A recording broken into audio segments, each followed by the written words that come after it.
Hello student, welcome back to my channel Aakash lecture. Student, आज की इस वीडियो में आप लोगों को बताने वाला हूं कि फिजिक्स के न्यूमेरिकल कैसे सॉल्व करें। मेरे प्यारे बच्चों, आज की इस वीडियो में आप लोगों को बताऊंगा कि बिना पढ़े, बिना फार्मूला याद किए और बिना प्रैक्टिस किए केवल ट्रिक से आप लोग किसी भी न्यूमेरिकल को कैसे आप सॉल्व करोगे और उस न्यूमेरिकल को सॉल्व भी करोगे और 100% मेरी गारंटी है कि टीचर खुश होकर पूरा का पूरा नंबर आप लोगों को देगा। मेरे प्यारे बच्चों, फार्मूले आपको नहीं मालूम है, कोई दिक्कत नहीं है। मैं जो ट्रिक आप लोगों को बताऊंगा उस ट्रिक की मदद से आप मेरे प्यारे बच्चे फिजिक्स के कोई भी न्यूमेरिकल को आप सॉल्व कर पाओगे और आपको एग्जामिनर जो है पूरा का पूरा नंबर देगा 100% गारंटी के साथ। मेरे प्यारे बच्चों, इस वीडियो को शेयर कर देना और चैनल पर नए हो तो चैनल को जरूर से जरूर सब्सक्राइब कर लेना। देखिए, सबसे पहले करना क्या है मेरे प्यारे बच्चों, सबसे पहले आप लोगों को यह फोकस करना है कि कॉपी में जब भी लिख रहे हो तो आपके बता रहा हूं कि फिजिक्स के जो न्यूमेरिकल होते हैं मेरे प्यारे बच्चों, उसमें एग्जामिनर ये देखता है कि स्टार्टिंग इज इंपॉर्टेंट, मतलब कि आपने क्वेश्चन की स्टार्टिंग कैसे किया हुआ है। टीचर देखकर मेरे प्यारे बच्चों नंबर देते हैं इसको कि स्टार्टिंग आपने किस प्रकार किया हुआ है।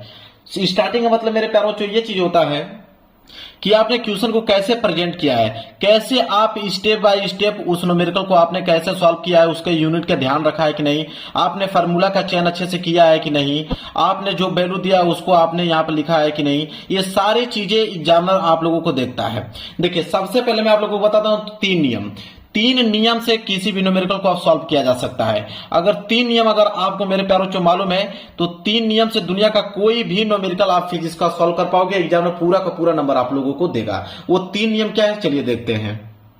देखिए, पहला नियम यह कहता है कि वैल्यू को कलेक्ट करना। जब भी आपका न्यूमेरिकल देगा तो न्यूमेरिकल को पहले आप एक बार ध्यान से पढ़ लीजिए और ध्यान से पढ़ने के बाद वैल्यू को कलेक्ट कीजिए। वैल्यू को कलेक्ट करने का मतलब क्या होता है, जैसे अगर मैं आपको बोल देता हूं यहां पे कि 5 एम्पियर धारा और क्वेश्चन में 5 एम्पियर धारा दिया हुआ है, तो आप समझ जाइए कि धारा दिया है, इसका मतलब आई का वैल्यू दिया है, तो आई बराबर आप लिखोगे 5 एम्पियर। ठीक है। इसी तरह अगर मैं यहां पे आप लोगों को बता दूं कि अगर 1 सेकेंड में धारा प्रवाहित हो रही है, 1 सेकेंड में जो धारा प्रवाहित हो रही है, तो सेकेंड का मतलब आप समझ सकते हो कि सेकेंड मतलब क्या होता है, टाइम। तो आप जानोगे कि t बराबर कितना दिया हुआ, 1 सेकेंड, तो आप लिखोगे t बराबर 1 सेकेंड। इसी तरह अगर मैं दे दूं, कोई स्पीड ही दे देता हूं 4 मीटर प्रति सेकेंड वेग से, अगर मैं यहाँ पे लिख दूं 4 मीटर प्रति सेकेंड वेग से, तो आप जानते हो कि वेग को हम लोग v से नोट करते हैं, तो आपको होगा कि v बराबर 4 मीटर प्रति सेकेंड। ठीक है। इस तरह होता है वैल्यू को कलेक्ट करना। जैसे अगर मैं यही दे दूं कि 2 मिलीग्राम या 2 किलो दे दूं, तो आप कैसे जानोगे कि किलो या मिलीग्राम एक द्रव्यमान होता है, तो द्रव्यमान को हम लोग एम से डिनोट करते हैं, तो एम बराबर आप लिखोगे 2 kg। ठीक है। यह होता है वैल्यू को कलेक्ट करना। तो जब तक आप वैल्यू को, मेरे प्यारे बच्चों, सबसे पहले आपको करना क्या है कि जो भी क्वेश्चन पढ़ लेना और क्वेश्चन में जो जो वैल्यू दिया है उस वैल्यू को क्या करना, कलेक्ट करना और सीरियल बाय सीरियल जो जो वैल्यू दिया है उसको आप लोगों को क्या करना है, सबसे पहले लिखना है। इसके बाद देखिए दूसरा नियम क्या कहता है। देखिए, दूसरा नियम कहता है कि यूनिट में करेक्शन। यूनिट में करेक्शन का मतलब होता है मेरे प्यारे बच्चों, ये जो आप लोगों को दिखा रहा हूं ये पूरा का पूरा रटा होना चाहिए, क्योंकि जब भी हम लोग कोई भी लिखते हैं यूनिट, उसको हम लोग किस पद्धति में लिखते हैं, एमकेएस पद्धति में लिखते हैं। जब भी न्यूमेरिकल सॉल्व करते हैं तो हम लोग एमकेएस पद्धति में लिखते हैं। आपको मालूम होना चाहिए कि यहाँ पे जैसे 1 मिलीमीटर बराबर 10 पे पावर माइनस 3 मीटर होता है। इसी तरह 1 माइक्रोमीटर बराबर 10 पे पावर माइनस 6 मीटर होता है। 1 नैनोमीटर बराबर 10 पे पावर माइनस 9 मीटर होता है। 1 सेंटीमीटर बराबर 10 पे पावर माइनस 2 मीटर होता है। ये आप लोगों को वैल्यू मालूम ही होना चाहिए किसी कीमत पे। और एक चीज मैं इसमें बताना चाहूंगा आप लोगों को, ये जो वैल्यू होता है 10 पे पावर माइनस 3, 10 पे पावर माइनस 6, 10 पे पावर माइनस 9, 10 पे पावर माइनस 2, ये कभी बदलता नहीं है। जैसे अगर मैं आपको बता दूं यहाँ पे, जैसे आपको मैं यहाँ पे दे देता हूं, जैसे यहाँ पे मिलीमीटर है, तो जैसे एम है तो एम का वैल्यू होता है 10 पे पावर माइनस 3। इसी तरह माइक्रो है, माइक्रो का वैल्यू होता है मेरे प्यारों जो 10 पे पावर माइनस 6। इसी तरह नैनो है, नैनो का वैल्यू जो होता है 10 पे पावर माइनस के 9। ठीक है। इसी तरह सेंटीमीटर है तो सी का वैल्यू होता है 10 पे पावर माइनस 2। अब मेरे प्यारों जो मान बदलता है तो सिर्फ आप लोगों का यह कि यहाँ पे दिया क्या है, ठीक है, मीटर दिया हुआ है कि एम्पियर दिया हुआ है कि आप लोगों का माइक्रो दिया हुआ है, कुछ भी। जैसे अगर एग्जांपल के तौर पे मैं आपको समझाने की कोशिश करूं, अगर मैं इसको यहां लिख दूं कि 1 मिली एम्पियर बराबर क्या होगा, सपोज दैट अगर 1 मिली एम्पियर बराबर अगर आपसे पूछूं तो आपका जो 10 पे पावर माइनस 3 है वो तो सेम रहेगा, एम का वैल्यू सेम रहता है, 10 पे पावर माइनस 3 ही रहेगा। बस अगर आपने यहाँ पे एम्पियर लगाया है तो यहाँ पे आप एम्पियर लगाओगे, तो मतलब 1 मिली एम्पियर बराबर होता है 10 पे पावर माइनस 3 एम्पियर।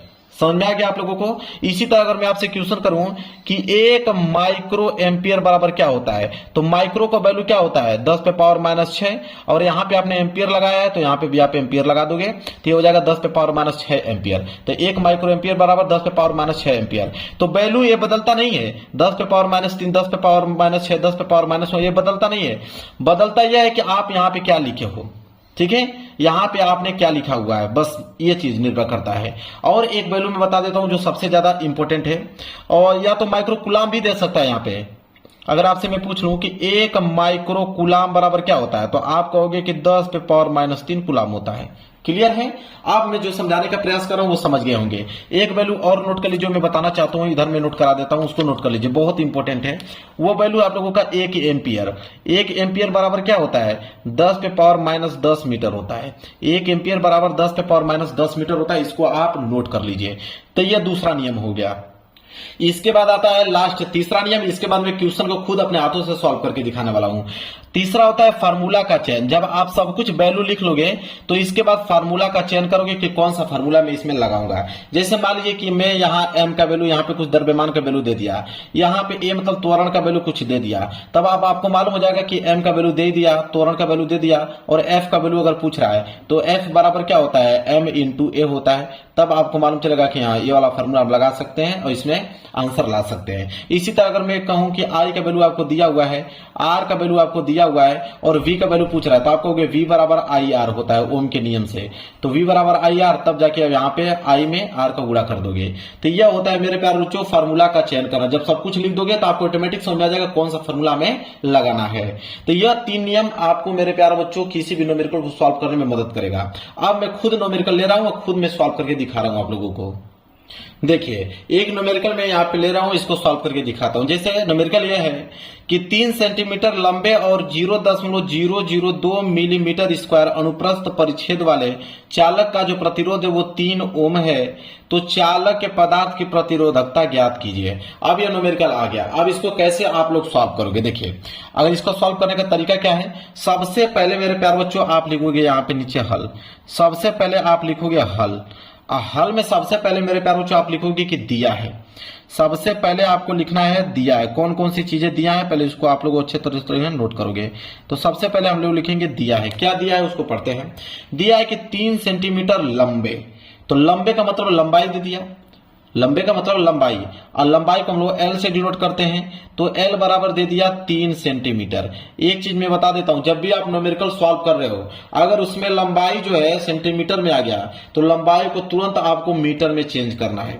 जब भी न्यूमेरिकल सॉल्व कर रहे हो तो लंबाई हमेशा मीटर में होनी चाहिए, इसलिए इस 3 सेंटीमीटर को हम लोग मीटर में चेंज करेंगे।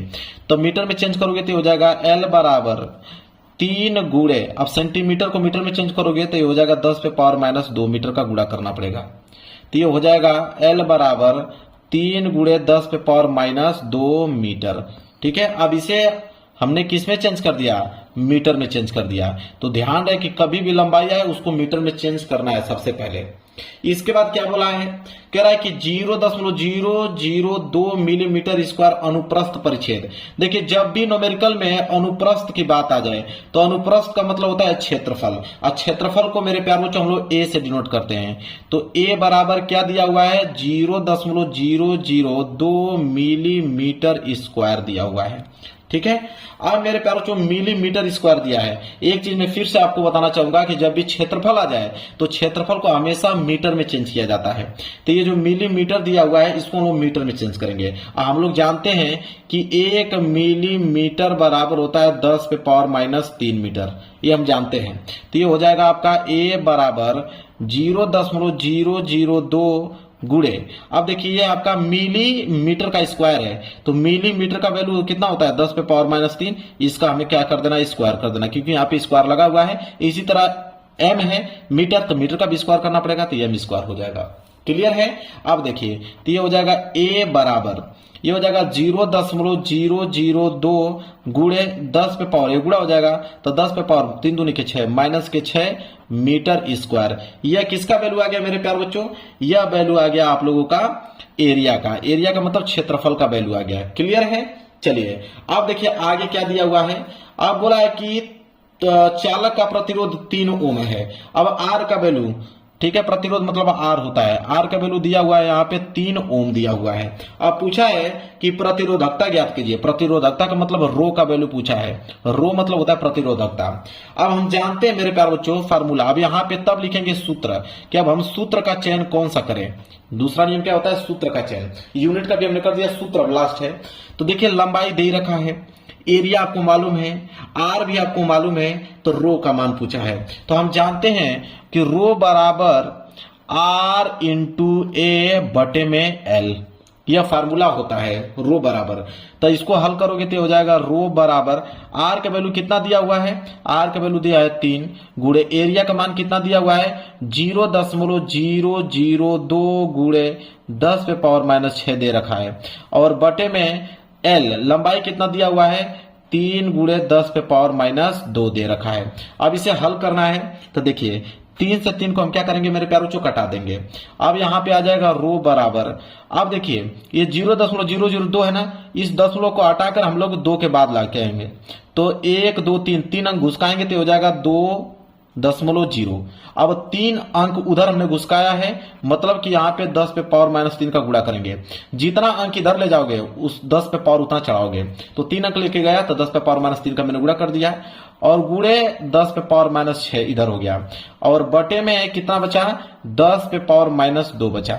यहां तक आपको समझ में आ गया, कोई दिक्कत नहीं होनी चाहिए। अब आगे की अगर हम बात करें तो देखिए आगे हम क्या हल करेंगे, तो आगे का वैल्यू निकल के आएगा यहाँ पे कि रो बराबर 2, अब 2.0 का मतलब 2 ही होता है, 2 गुणे अब 10 पे पावर -3 और 10 पे पावर -6, ये आपस में क्या हो जाएगा मेरे प्यार से जुड़ जाएगा, तो हो जाएगा 10 पे पावर -9 और बटे में हो जाएगा 10 पे पावर -2। क्लियर है। अब रो बराबर क्या हो जाएगा 2 गुणे, अब ये माइनस में ऊपर जाएगा तो प्लस में हो जाएगा, ये माइनस में ऊपर जाएगा तो प्लस में हो जाएगा, तो 10 में 10 पे पावर -9 और गुणे 10 पे पावर +2, जैसे इसको हल करोगे तो हो जाएगा 10 पे पावर -9 और इसको ऊपर करोगे तो हो जाएगा 10 पे पावर 2 प्लस में 2, तो एक माइनस है एक प्लस है तो घटेगा, तो हो जाएगा रो बराबर 2 गुणे 10 पे पावर -7। अब रो मतलब प्रतिरोधकता, प्रतिरोधकता का मात्रक क्या होता है ओम मीटर होता है, प्रतिरोधकता का मात्रक क्या होता है ओम मीटर। जब तक आप इसका मात्रक नहीं लिखोगे तब तक क्वेश्चन सही नहीं माना जाएगा। अब मात्रक भी निकालना आपको सिखा देता हूं, जैसे यहाँ क्या दिया था रो बराबर आर इंटू ए बराबर एल, यही तो फार्मूला था। अब देखिए आर क्या है आपका प्रतिरोध, प्रतिरोध का मात्रक क्या होता है ओम, एरिया क्षेत्रफल क्या होता है मीटर स्क्वायर, और लंबाई किसमें नापी जाती है मीटर में, तो मीटर से 1 मीटर कैंसिल हो गया, तो बचा क्या ओम मीटर, ये किसका मात्रक हो गया प्रतिरोधकता का मात्रक हो गया। अब ये न्यूमेरिकल मेरे प्यारों से इस तरह होगा आप लोगों का बिल्कुल सही। चलिए एक न्यूमेरिकल और लेता हूं तब जाके आपके अंदर कॉन्फिडेंस आएगा। देखिए एक न्यूमेरिकल और मैंने ले लिया कि किसी चालक तार से 5 मिली एम्पियर की धारा प्रवाहित हो रही है, तो तार से 2 मिनट में प्रवाहित होने वाले आवेश की मात्रा ज्ञात कीजिए। अब मेरे प्यार बच्चों देखिए इसको कैसे हल करेंगे। सबसे पहली हेडिंग आपकी क्या रहेगी हल, हल के बाद पहले हेडिंग डालना है दिया है, क्या क्या दिया है उसको आपको लिखना पड़ेगा, तो आप लिखेंगे कि दिया है। चलिए क्वेश्चन पढ़ते हैं, देखते हैं क्या क्वेश्चन में दिया हुआ है। तो दिया है, बोला है कि किसी चालक तार से 5 मिली एम्पियर की धारा, अब धारा आ गया तो आपके दिमाग में मालूम चल गया होगा कि आई का वैल्यू, अब आई बराबर दे रखा है 5 मिली एम्पियर, ठीक है। तो 5 मिली एम्पियर है, हमें इसे किसमें चेंज करना पड़ेगा एम्पियर में। मैंने शुरू में ही आप लोगों को बता दिया था कि आई बराबर क्या होगा, इसे जब एम्पियर में चेंज करोगे तो 5 गुणे 10 पे पावर -3 एम्पियर होगा। मैंने शुरू में सारा वैल्यू बताया था ना आप लोगों को, उसी नियम पे लग रहा है। तो आई बराबर ये वैल्यू आ जाएगा क्या आपका कि 5 गुणे 10 पे पावर -3 एम्पियर, ठीक है। एक इसका वैल्यू आ गया आई का। अब यहाँ आई हमने यहाँ पे लिख दिया कि आई का वैल्यू मालूम चल गया हमें। इसके बाद क्वेश्चन पढ़ेंगे, कह रहा है कि तार से 2 मिनट में, अब मिनट का मतलब आपको समझ में आ गया समय की बात हो रही है, और समय को हम लोग टी से डिनोट करते हैं। तो टी बराबर दिया हुआ है 2 मिनट, टी बराबर क्या दिया हुआ है 2 मिनट। मैंने बताया कि समय हमेशा सेकंड में होना चाहिए, तो चाहे मिनट में जाए घंटा में दे, हमेशा उसको सेकंड में चेंज करना है। तो टी बराबर क्या हो जाएगा 2 इंटू, तो 1 मिनट में 60 सेकंड होता है तो 60 से गुणा कर देंगे, तो 60 दूनी के 120, तो 120 सेकंड आ जाएगा टी का वैल्यू।